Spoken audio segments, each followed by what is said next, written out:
Olá, está no ar mais um Saúde em Destaque. No programa de hoje nós vamos falar sobre um problema que atinge em torno de 15% da população adulta brasileira. Com a vida cada vez mais agitada, muitas pessoas descuidam da alimentação, o que pode gerar muitos problemas de saúde, entre eles o refluxo. Para sabermos mais sobre as causas, o tratamento e a prevenção, nós vamos conversar agora com o médico cirurgião do aparelho digestivo e endoscopista Silvio Faiber Filho. Doutor, muito obrigado pela sua participação no nosso programa. É um prazer enorme, Gutierrez, poder estar conversando com vocês aqui. Doutor, para a gente poder começar a entender como e por que acontece o refluxo. Vamos lá, Gutierrez. Como tu mesmo falou, o refluxo é uma doença extremamente comum, extremamente prevalente no consultório do dia a dia. A gente estimativa aí que cerca de 30 milhões de brasileiros têm doença de refluxo. E habitualmente é uma doença que o paciente nem sabe que tem. Então, a doença do refluxo é um problema, como eu falei, extremamente comum, que tem diversos tipos de sintomas. Então, a gente tem muito paciente que tem sintoma determinado que nem sonha que aquilo poderia ser do refluxo, como, por exemplo, uma tosse crônica. Tem paciente que tem tosse crônica, que acha que tem algum problema pulmonar, que vai várias vezes ao pneumologista, sem descobrir a causa, sem resolver, vai ver da própria doença do refluxo. Então, a doença do refluxo, ela acontece por um defeito numa musculatura na entrada do estômago. Então, nós temos um músculo na entrada do estômago que funciona como uma válvula, um esfíncter. Esse músculo, quando a comida chega até o músculo relaxa, a comida passa, o músculo fecha, não deixando o conteúdo do estômago ascender para o esôfago.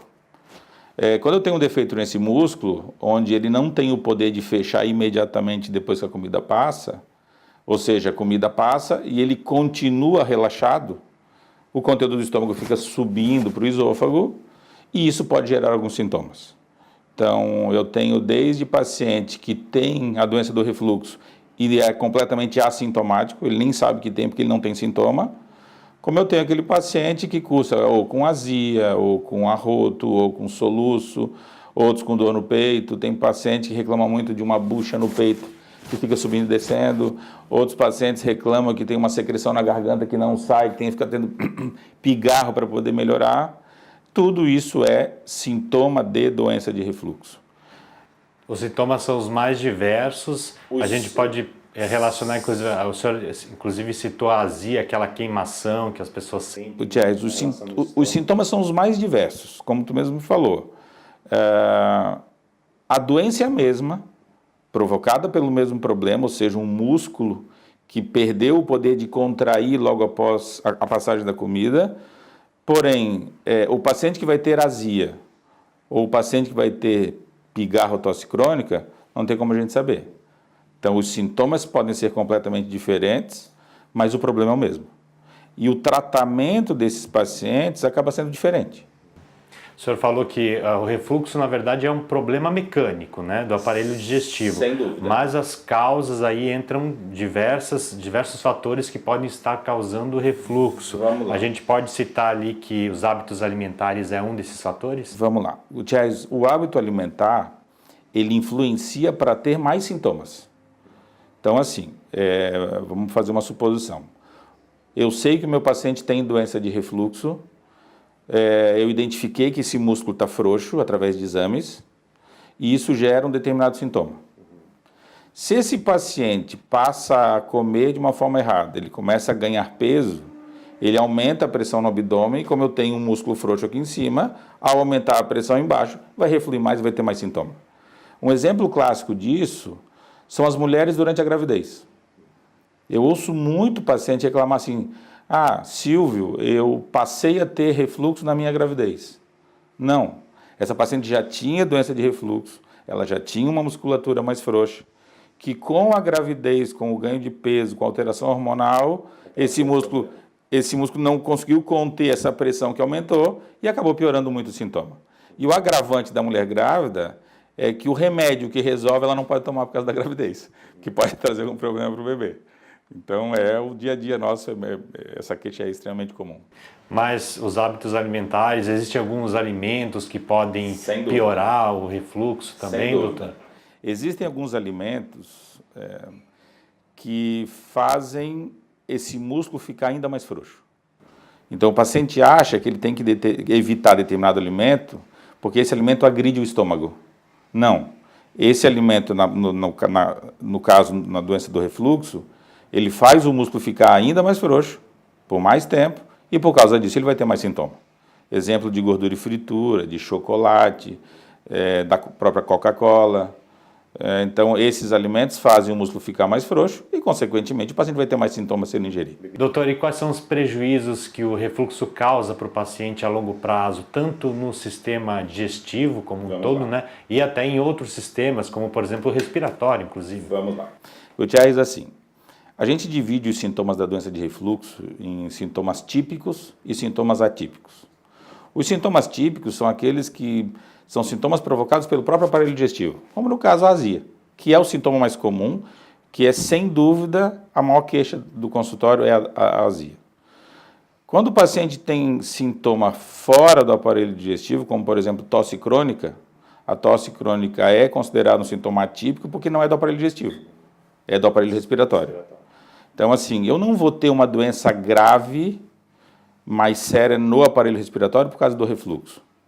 Uma coisa que eu vejo que normalmente acontece aí desse sintoma respiratório, por exemplo, é o paciente ter pneumonia de repetição por causa do excesso do conteúdo do estômago que acaba atingindo o pulmão.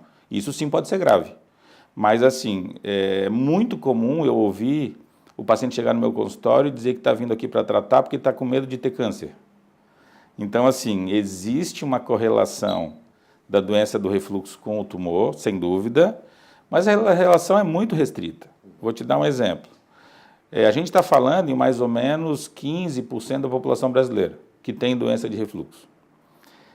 Desses pacientes, mais ou menos 12% fazem uma alteração onde o organismo tenta criar uma barreira para proteger o esôfago.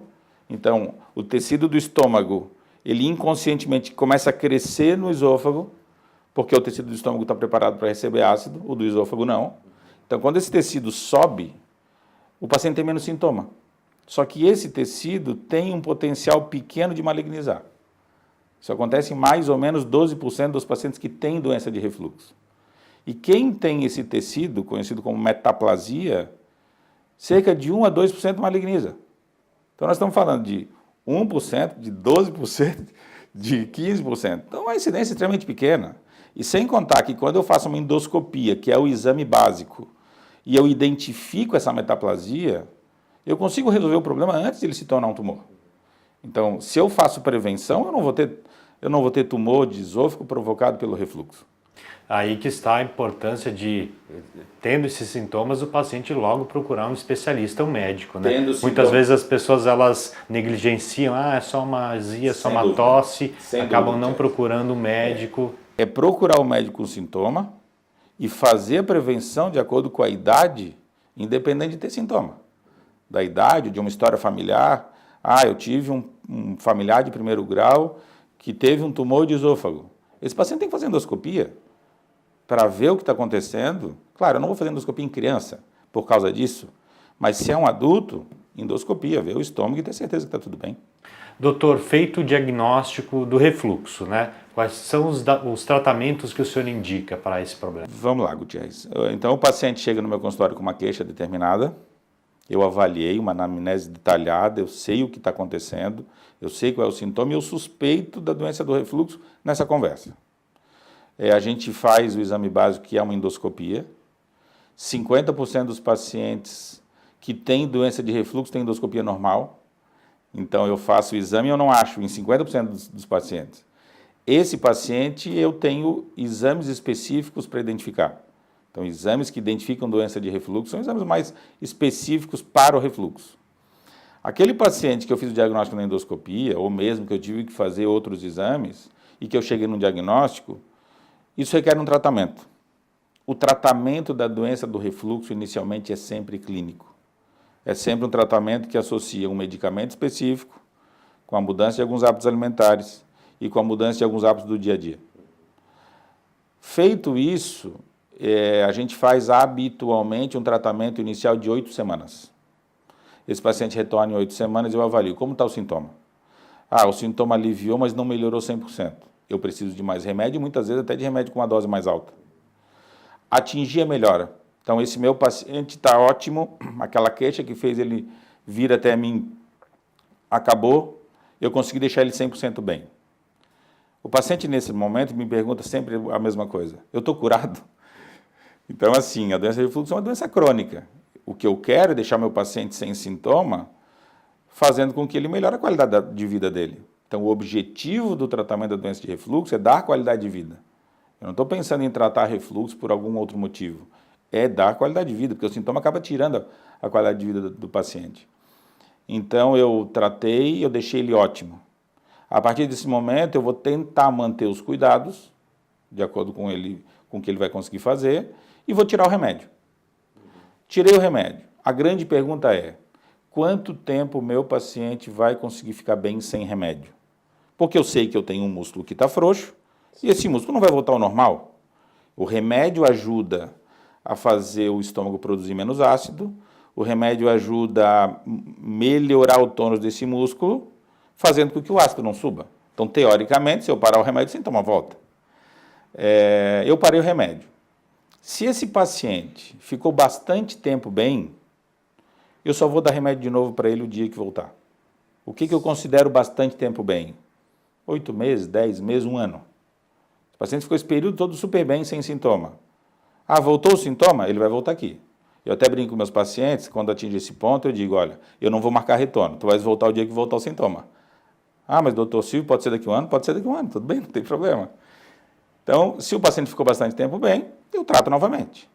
Ah, então pode ser que eu precise tomar esse remédio uma vez por ano? Eu não vejo problema nenhum nisso. Nenhum problema. Esse remédio vai trazer algum problema para mim eu tomando uma vez por ano? Nenhum. Nenhum. Então, eu consegui deixar o meu paciente assintomático, atingir meu objetivo e vou manter ele assim. Se os sintomas voltam muito mais rápido do que esse período, por exemplo, aí agora o senhor indica até uma cirurgia? Vamos lá.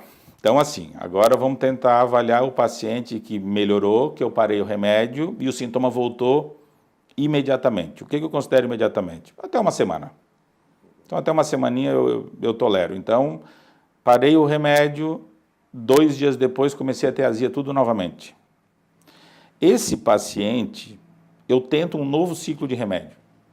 E normalmente eu faço esse novo ciclo de remédio de mais 8 semanas e acontece a mesma coisa. Eu paro o remédio e volto imediatamente. O paciente enxerga que ele é um dependente do remédio e ele chega à conclusão que ele não consegue ficar bem sem tomar o remédio. Então, esse paciente é o candidato a fazer um tratamento definitivo. Então, o tratamento definitivo da doença do refluxo até 8, 9 meses atrás no Brasil era uma cirurgia. Uma cirurgia simples, uma cirurgia de 30 minutos, por videolaparoscopia, ou seja, sem precisar abrir, só com furinhos, que requer um dia de internação e uma anestesia geral. Há cerca de 9 meses atrás chegou ao país um novo tratamento que eu consigo fazer por endoscopia. Então, numa endoscopia, que o paciente normalmente já fez várias, em uma única endoscopia eu consigo aplicar no músculo radiofrequência, então eu estimulo eletricamente o músculo, e eu faço esse músculo hipertrofiar, esse músculo cresce, engrossa e passa a conter o conteúdo do estômago. Então, eu tenho com esse tratamento o mesmo resultado da cirurgia sem precisar operar. Então, é feito aqui na clínica mesmo, sem necessidade de anestesia geral, sem necessidade de internação, sem pós-operatório. Então, assim, um resultado realmente extremamente eficaz. Claro, existe o paciente que dá para fazer e existe o paciente que não dá para fazer. Tem pacientes que têm uma anatomia do estômago tão alterada, e esse paciente não dá para fazer o tratamento por endoscopia. Claro, cada caso é um caso e precisa ser bem avaliado, sem né, dúvida, doutor? Sem dúvida.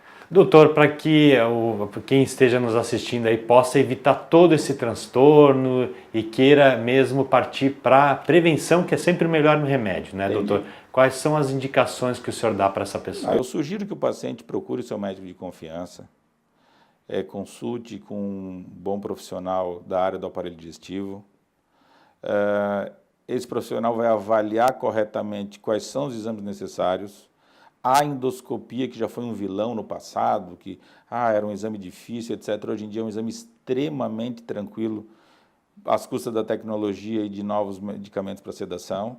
Então, os nossos pacientes hoje, eles vêm fazer endoscopia e eles vão trabalhar na mesma manhã. Então, não existe aquela coisa de fazer um exame desconfortável, que sentiu alguma coisa, e muito menos aquele paciente que o sedativo fazia ele dormir o dia inteiro e ele não conseguia trabalhar naquele dia. Então, hoje, com a vida que a gente tem, com a correria, com o trabalho, é um exame extremamente confortável. Óbvio que o paciente vem, ele vai fazer um sedativo, a endoscopia é um exame de 2 a 3 minutos, extremamente rápido. Ele precisa de um acompanhante para ir embora, porque ele foi sedado, ele vai dormir aí 15, 20 minutos, mas na mesma manhã, cerca de 1 hora depois do exame, ele está 100% bem, na sua atividade profissional, tranquilamente. Está certo, doutor. Agradeço novamente a sua participação. Infelizmente, nosso tempo do programa chegou ao fim. Gutiérrez, é um prazer enorme poder contribuir, estou sempre à disposição para esclarecimento. E o Saúde em Destaque fica por aqui. Nós voltamos em breve com novos assuntos. Até lá!